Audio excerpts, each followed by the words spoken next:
Bonjour à tous, j'espère que vous allez bien. On se retrouve pour le brief du jeudi 16 décembre 2021. Donc aujourd'hui, on parlera du Bitcoin, bien évidemment. Nouveau signe de momentum assez intéressant, on va en parler. On parlera également un petit peu de la Fed, hein, de ce qui en est sorti hier.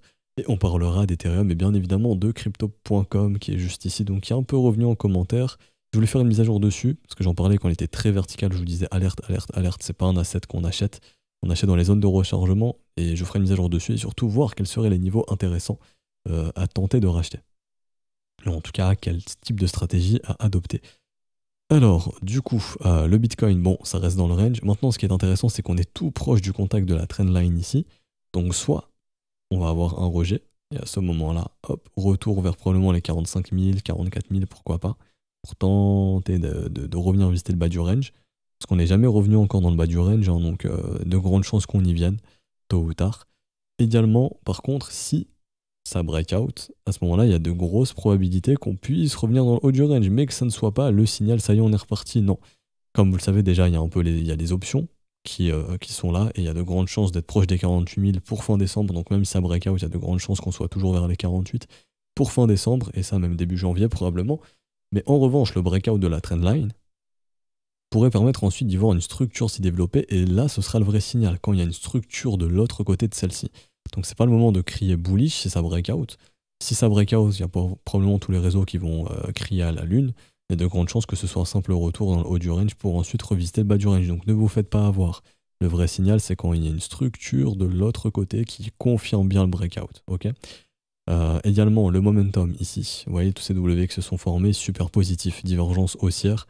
Ça y est, ça confirme que les acheteurs sont en train de récupérer le momentum.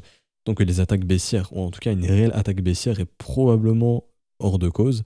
Ça veut dire qu'il y a peu de probabilité, ça peut arriver, mais il y a peu de probabilité qu'on fasse ça. Maintenant que le momentum est récupéré par les acheteurs, ça ne veut pas dire que ça ne va pas arriver.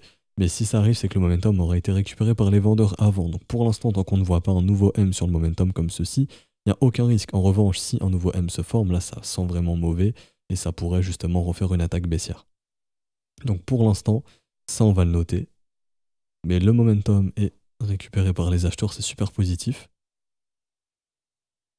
Donc, techniquement, force des vendeurs neutre, enfin plus présente quoi. Force des vendeurs neutralisée, ce qu'on pourrait dire. Ok.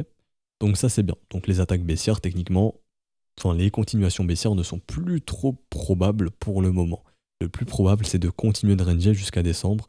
Donc, court terme, hier, le petit rallye pendant justement la session américaine, et ça pendant la Fed. Donc, la Fed qui annonce en gros augmenter un petit peu les taux 3 fois, il me semble, en 2022. Donc ça, techniquement, c'est pas extrêmement bullish, mais si le marché a réagi de cette façon, c'est qu'on s'attendait à pire. Donc au final, vu qu'on pouvait avoir beaucoup pire, enfin, des informations beaucoup plus médiocres, entre guillemets, pour les assets à risque, le marché le prend bien au final. Si vous attendez à quelque chose de très mauvais et qu'au final, bah, c'est pas trop mauvais, bah, au final, c'est plutôt une bonne nouvelle. Et il y a aussi une chose très importante, c'est qu'ils ont annoncé ne plus acheter des bonds, donc des obligations, d'ici mars 2022. Ils vont arrêter de racheter des obligations. Et ça, c'est super positif. Pourquoi ça? Parce que le marché crypto est très corrélé au marché action, au marché pardon, d'obligations. Et quand les obligations sont bullish, le Bitcoin est bearish. Et inversement, quand les obligations sont bearish, le Bitcoin est bullish. Ici, je vais vous indiquer, on va changer de chart. Hop, comme ça. Tac. Hop, donc là, j'ai une chart qui est clean. Et je vais ajouter, du coup, on va comparer avec les obligations pour que vous puissiez comprendre l'importance de cette information qui est extrêmement positive pour le Bitcoin. Maintenant, encore une fois, il faut que ça se concrétise, mais bon, on sait qu'en gros, après mars 2022, on pourrait être tranquille. Je vais du coup le mettre sur une autre échelle. Voilà. Donc quand je passe en weekly, vous allez vite voir. Donc quand les obligations sont bearish, donc vous avez les obligations en bleu et le Bitcoin ici, vous connaissez la charte du Bitcoin bien évidemment. Dans les obligations M-top, les obligations chutent, le Bitcoin explose. Pendant que les obligations chutent fortement, qui explose le Bitcoin. Quand les obligations ici sont entre guillemets bullish, le Bitcoin n'est plus en bull market, il est range, ok. Donc là le Bitcoin, les obligations montent, le Bitcoin, c'était le crack du Bitcoin ici en mars 2020, ok. Quand les obligations ici par exemple, sont extrêmement bearish, bah là c'était le bottom du Bitcoin. Ok. Donc c'est assez corrélé. Bon, là le Bitcoin était très early. Donc, mais par exemple, ici, pareil. Si je reviens sur le Bitcoin ici, hop. Même en 2014, c'est assez fou, hein. Mais ici, par exemple, pendant le crack des obligations, qui a fait un énorme rallye, je vais essayer de vous montrer ça. Le crack des obligations, pendant que les obligations étaient bearish, qui a fait un énorme rallye, le Bitcoin. Quand les obligations étaient bullish, qui a été en bear market, le Bitcoin. Donc c'est vraiment très corrélé. Et par exemple, là, c'est la même chose. Depuis que, ici, bon, je vais revenir, hein, mais depuis ce W weekly sur les obligations, hop, comme ceci, depuis le W weekly sur les obligations, qui a fait un M weekly le Bitcoin. Pendant que les obligations rebondissaient, le Bitcoin dumpait. Quand on a trouvé bottom sur le Bitcoin, on a trouvé top sur le Bitcoin. Quand on a trouvé bottom sur les obligations, on a trouvé top sur le Bitcoin. Pareil ici, les obligations restent techniquement bullish. Bitcoin a du mal depuis que les obligations ici pump, qui retracent le Bitcoin. Et c'est franchement assez corrélé. Et donc, s'ils arrêtent d'acheter des obligations d'ici mars 2022, bah c'est que techniquement, les obligations ne seront peut-être plus aussi bullish qu'avant, et ça c'est positif pour le marché crypto, qui lui est vraiment très corrélé à ça. Et quand les obligations sont bearish, le Bitcoin est bullish, parce que les obligations sont considérées comme des risk-off, et quand l'argent va pas dans les risk-off, il va où dans les risk-on, donc dans les assets à risque. Les obligations c'est plutôt actif refuge, le Bitcoin c'est plutôt asset à risque. En tout cas, c'est comme ça que le considère le marché. Et donc, quand les capitaux sortent des actifs refuges, bah, ça va où dans les assets à risque ou dans le dollar, par exemple. Et donc, bah, ça bénéficie au Bitcoin. Alors que quand les obligations sont bullish, bah, le Bitcoin soit range ou ne fait rien ou est en bear market. Donc là, pour le coup, ça n'a pas mis le Bitcoin dans un bear market, ça. Donc, ça montre que le Bitcoin est assez fort quand même. Mais si on voit ça sur les obligations, ça sera méga positif. Si franchement on voit ça, que ce bottom ne tient pas ici, bah, ça ouvrira les portes justement à une belle année pour les crypto-monnaies. Et donc ça, c'est un événement fondamental qui est bullish pour le Bitcoin. Donc franchement, c'est plutôt pas mal. C'est vraiment plutôt pas mal. C'est pas mal. Et à voir, j'ai envie de voir. Maintenant, techniquement, encore une fois, est-ce qu'on a un quelconque signe de reprise haussière ici pour l'instant? Non, mais fondamentalement, ça commence à aller dans le sens pour les prochains mois d'un marché haussier pour le Bitcoin, ou en tout cas, techniquement, de quelque chose de plutôt sympa. Après, ça arrêtera en mars 2022. Donc ça sera peut-être une fin d'année 2022 bullish pour le Bitcoin, qui sait. Tout le monde s'attendait à ce que ça explose fin 2021, mais ça se trouve ce sera décembre 2022. J'avais déjà mis ce scénario en avant, potentiellement. Et on pourrait aller dans ce sens. Un Bitcoin qui fait un top en fin décembre 2022, pourquoi pas, au lieu de fin décembre 2021, comme on l'entendait un petit peu partout. Donc ça ferait sens, justement, que le Bitcoin puisse avoir une année 2022, une fin d'année, après en gros la milieu d'année, qu'on puisse réaccélérer et vraiment être plutôt dans un bull market assez important. Donc je pense qu'il faut être patient et ça a l'air d'aller dans ce sens. Et pour l'instant, pas de signe de retournement pour le moment. Mais voilà, je voulais vous faire un petit topo sur un petit peu ce qui est sorti de la Fed et ce que la Fed a dit. Et c'est plutôt encourageant et on voit que le S&P, c'est moins pire que ce qu'on pouvait imaginer. Et le S&P le prend super bien. Tentative de breakout, si ça break, c'est bien. Et d'ailleurs, ça serait bien. Parce que depuis que le S&P est un petit peu à du mal, est en train de consolider, le Bitcoin ne fait rien. Mais si le S&P reprend une force acheteuse, que le pétrole suit aussi, parce qu'ils sont très corrélés, ce sont des assets à risque, je vais vous montrer ici. Le pétrole, par exemple. Mais voilà, le pétrole était dans une dynamique baissière depuis grosso modo mi-novembre, bah, le Bitcoin l'a suivi. Si vous regardez Bitcoin et pétrole, c'est très corrélé aussi. Et si le pétrole arrive à se retourner, que le S&P est bullish, donc ça on le voit ici, hein, asset à risque côté droit, risk off côté gauche, si les obligations tombent ici, que le yen par exemple tombe aussi, bah à ce moment-là, Bitcoin est potentiellement pourrait redevenir bullish si le pétrole le redevient aussi. Mais nous sur le Bitcoin, on sait qu'on doit attendre les expirations de fin décembre, donc je pense qu'il ne se passera rien avant fin décembre, mais le fameux S&P et le pétrole pourraient nous donner la direction à venir après les expirations d'options, qui serait donc une direction potentiellement bullish. À ne pas oublier aussi que la livre turque, ça aussi c'est vrai que j'en ai déjà parlé, mais là je reviens dessus. La livre turque, bah, simplement s'effondre, donc le dollar prend énormément de valeur contre la livre turque. Si vous regardez l'euro, c'est pareil. Voilà, tout pump, parce que la livre turque perd beaucoup de sa valeur. Et en fait, bah, simplement, comment pourrait faire le peuple turc pour récupérer du pouvoir d'achat? Bah, le Bitcoin pourrait être un moyen, en fait. Parce qu'on l'a bien vu au Venezuela, etc., l'implosion de la monnaie, bah, si ça arrive aussi malheureusement en Turquie, il n'y a pas d'autre choix que de switcher sur du dollar, mais déjà ici, ils perdent énormément de dollars, les pauvres, donc en pouvoir d'achat, c'est pas fou. Mais surtout, le Bitcoin peut être un bon moyen. Donc si on entre justement dans une année 2022 où à cause de ce qui s'est passé, les plus petits pays, pas dire que la Turquie c'est un petit pays, mais en gros les monnaies les plus faibles, hein, parce que les monnaies les plus fortes c'est GBP, Euro, USD, et, euh, et ouais, c'est les monnaies les plus fortes, le franc suisse qui est aussi bon, le dollar canadien qui est pas trop mauvais non plus. Mais sinon, les autres monnaies hein, sont plutôt faibles. Et est-ce que pour des pays où les monnaies sont plutôt faibles, est-ce que le Bitcoin pourrait être une alternative justement pour rehausser le pouvoir d'achat? Si c'est le cas, ça ferait quoi? Ça voudrait dire qu'en 2022, on pourrait avoir une grosse demande côté Bitcoin. Donc c'est un truc à surveiller. Bon là, c'est une hypothèse que je fais, mais voilà, c'est un truc que j'ai en tête.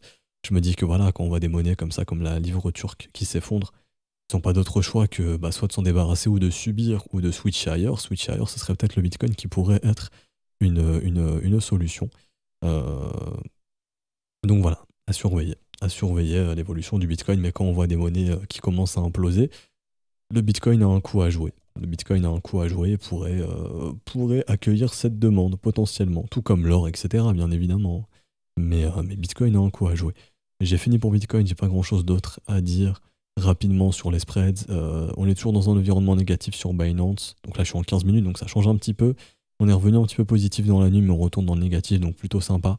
Ok que ça continue de chuter. FTX, bon, c'est toujours positif. Faudrait vraiment que FTX ça devienne négatif, ce serait bien. Donc voilà, c'est ce qui m'amène à penser qu'on va continuer de ranger jusque fin décembre. Et que si jamais, voilà ce que je dis aux élèves, hein, si les actions montent, les stocks se montent, le pétrole monte et que le Bitcoin ne suit pas, bah, les gens pourraient se dire merde, pourquoi ça monte pas? Bah, c'est bearish et ça pourrait augmenter un petit peu ce sentiment pessimiste. Et on a besoin de ça. Maintenant aussi, oui, au niveau des contrats futurs, ça je vais y venir. Donc là, on va être sur les spreads futurs, on n'est pas sur les spreads dérivés, on est sur les spreads futurs. Le sentiment a bien été réinitialisé. Ici, sur les spreads futurs, on est vraiment sur des valeurs. Est-ce que ça peut fonctionner? Oui. On est sur des valeurs proches de zéro, c'est-à-dire que le sentiment a été réinitialisé, contrairement au sentiment qu'on avait ici. Quand il y a des spreads qui sont très hauts sur les futurs, c'est-à-dire qu'on a un sentiment plutôt euphorique ou bien prononcé. Ici, par exemple, 2000 $ de spreads, 2500, 2000 $ de spreads. Là, on est environ à 90 $, donc le sentiment a bien été reset. Ce qui manque, c'est les W sur les spreads, ce qui indiquerait un retour de demande, et aussi des W sur les prix. Une fois qu'on a ça, tout est bon, le Bitcoin pourra repartir, mais en tout cas, c'est intéressant et encourageant de voir qu'on a bel et bien nettoyé le sentiment. Donc ça, c'est une bonne chose.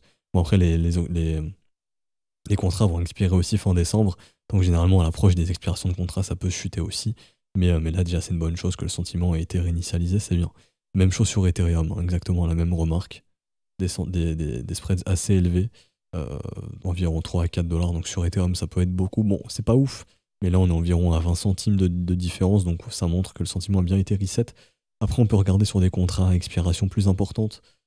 Exemple, expiration du coup pour mars 2022, ici. On va regarder. Mais c'est pareil, on voit bel et bien qu'on est passé de 4100 $ de spread à 1100 $. C'est plutôt pas mal. On voit que le sentiment s'est bel et bien calmé. L'euphorie quitte le marché. C'est une bonne chose, on a besoin de voir cette euphorie se barrer pour retrouver un rallye tout simplement, que le sentiment se calme. Donc c'est plutôt encourageant. Bon, ça je retire. J'ai fini pour Bitcoin, on parle rapidement d'Ethereum qui est venu faire son wake of check, donc le fait de revenir tester le point de cassure ici en weekly, c'est super positif, ça tient. Donc Ether qui pourrait continuer d'être plus fort que le Bitcoin. On avait vu ici petite divergence baissière en daily qui va créer un range. Je pense que notre haut de range est ici, notre bas de range est probablement ici, qu'on va osciller, créer un range pour soit avoir une résolution haussière ou une résolution baissière. Si c'est une résolution haussière, Ethereum continuera de surperformer le Bitcoin. Et Ethereum qui est toujours dans son fameux range ici, donc pour l'instant on reste dans le range, il se passe rien de plus honnêtement. Range entre 4500 et 3400 $. On est revenu dans le bas du range sur Ether, chose qu'on n'est pas vraiment venu faire encore sur le Bitcoin. Et tant qu'on est bloqué entre ces deux bornes, il ne se passera absolument rien du tout. On attend justement la direction du marché. Et rappelez-vous, sur Ethereum, d'ici fin décembre, Ethereum devrait plutôt être bloqué. On avait vu, je vais revoir ça avec vous, parce que j'ai oublié les valeurs exactes. Et Bitcoin, on avait vu, c'était plutôt 42 000, 48 000. Ethereum, c'était plutôt entre du 3840 et du 3200 $. Donc il y a de grandes chances qu'on soit bloqué entre ces deux niveaux pour fin décembre. Donc pour l'instant, bon bah faudra attendre. J'ai pas vraiment regardé le momentum encore sur Ethereum, ça m'intéresse.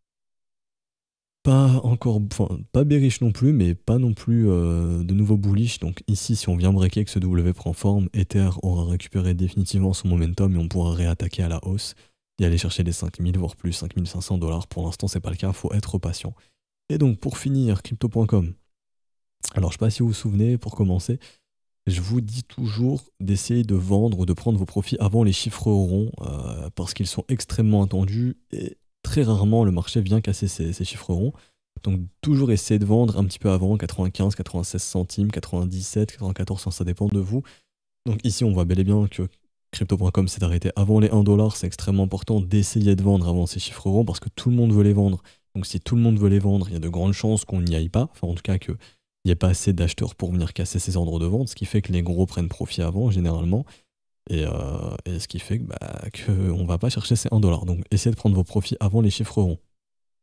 Bon, on s'arrête un petit peu avant. Bien évidemment, on n'achète jamais un marché qui est parabolique, ça c'est hors de question de l'acheter, parce que même si ça peut être le meilleur projet du monde, mais il se passera toujours ça, c'est-à-dire une sorte de blow off top. En gros, quand il n'y a pas de support, on monte, on monte, on monte, on monte. Dès qu'on perd le flux acheteur, il se passe ça, et on revient chercher les précédents supports. Donc les précédents supports, ici par exemple, c'est plutôt vers ici les 33 centimes, ici maintenant 41 centimes, et ces mèches ici qui faisaient résistance. Donc là on voit bien que le marché s'arrêtait vers ces niveaux. Encore une fois, en tant qu'investisseur, vous allez essayer, je dis bien essayer si c'est possible, d'acheter la zone de rechargement.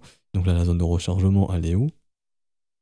Hop ça, on revient ici, elle est entre 41 centimes et 27 centimes. Est-ce que ça veut dire qu'on va y venir?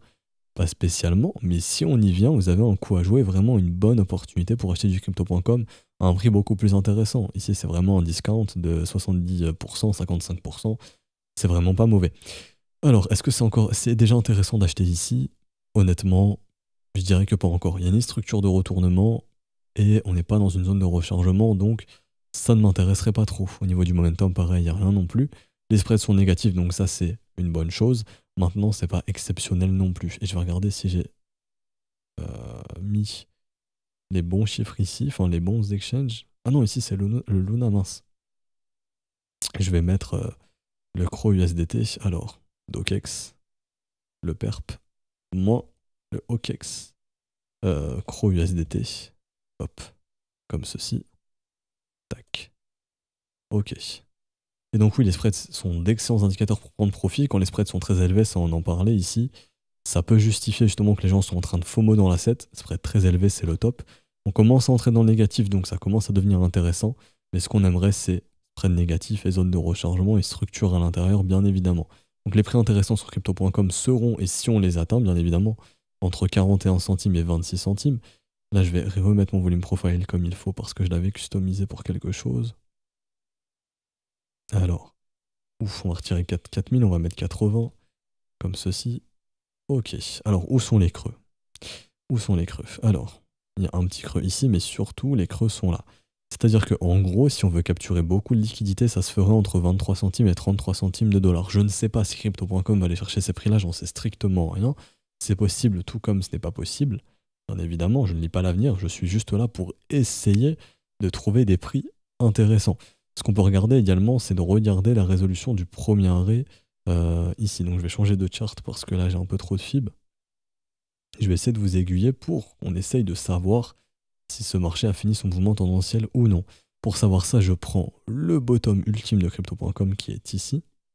Je prends le niveau max et je regarde ce qu'on fait. On est en train de travailler le premier arrêt.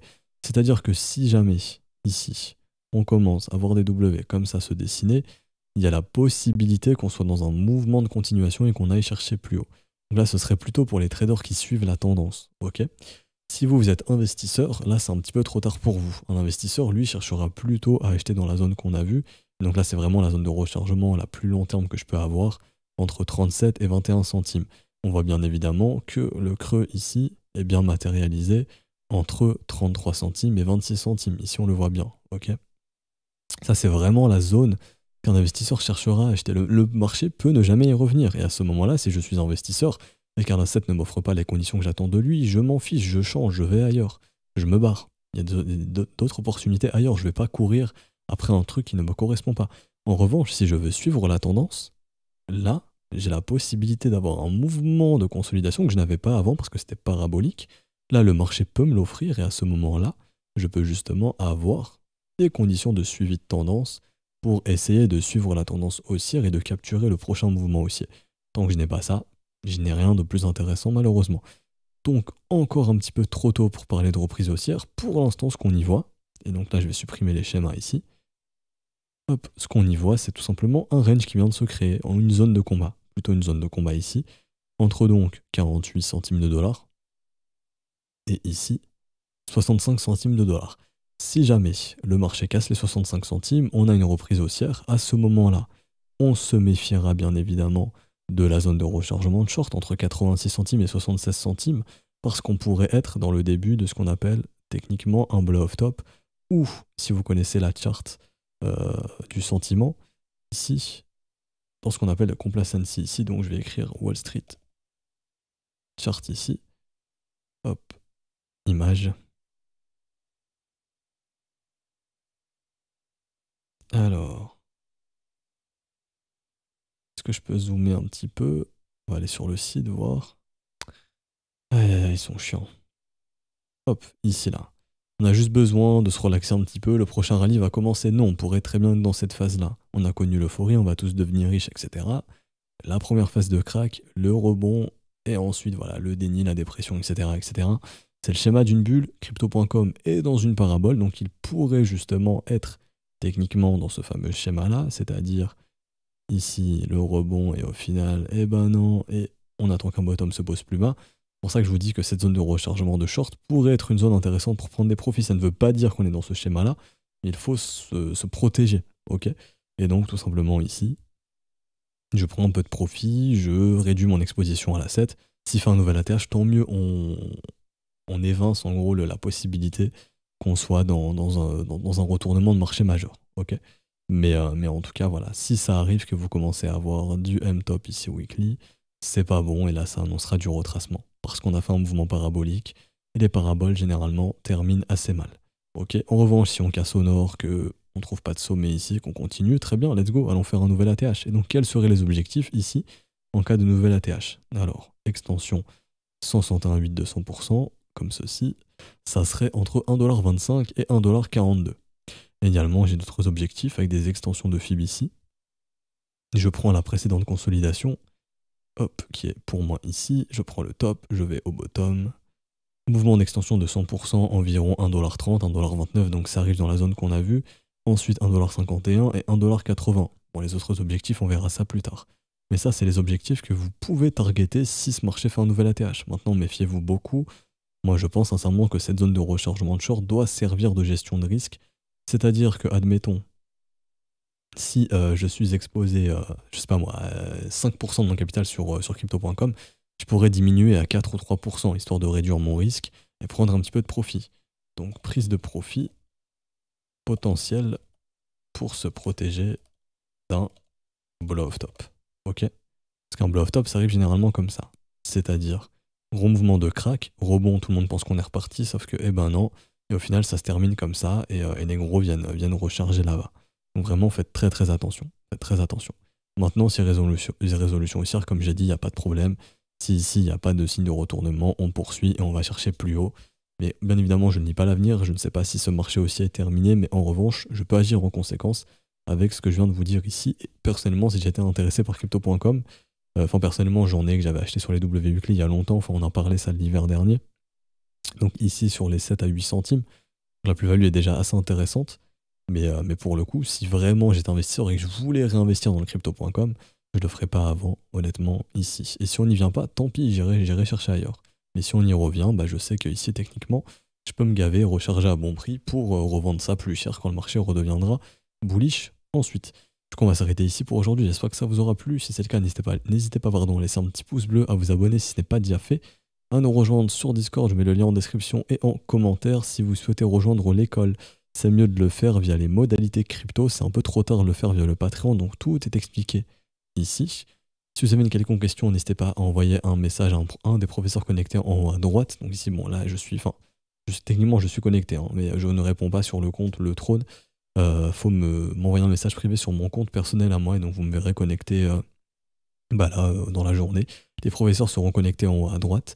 Sinon, vous allez dans les salons, par exemple, je sais pas moi, dans n'importe quel salon, ici, et vous verrez par exemple, voilà, le nom des professeurs pour envoyer un message. Il n'y a pas de problème. Donc ici, mon compte personnel, ok? On s'arrête ici, on se retrouvera donc demain pour le prochain brief de la semaine, enfin pour le dernier brief, pardon, de cette semaine. Bonne journée à vous, ciao ciao.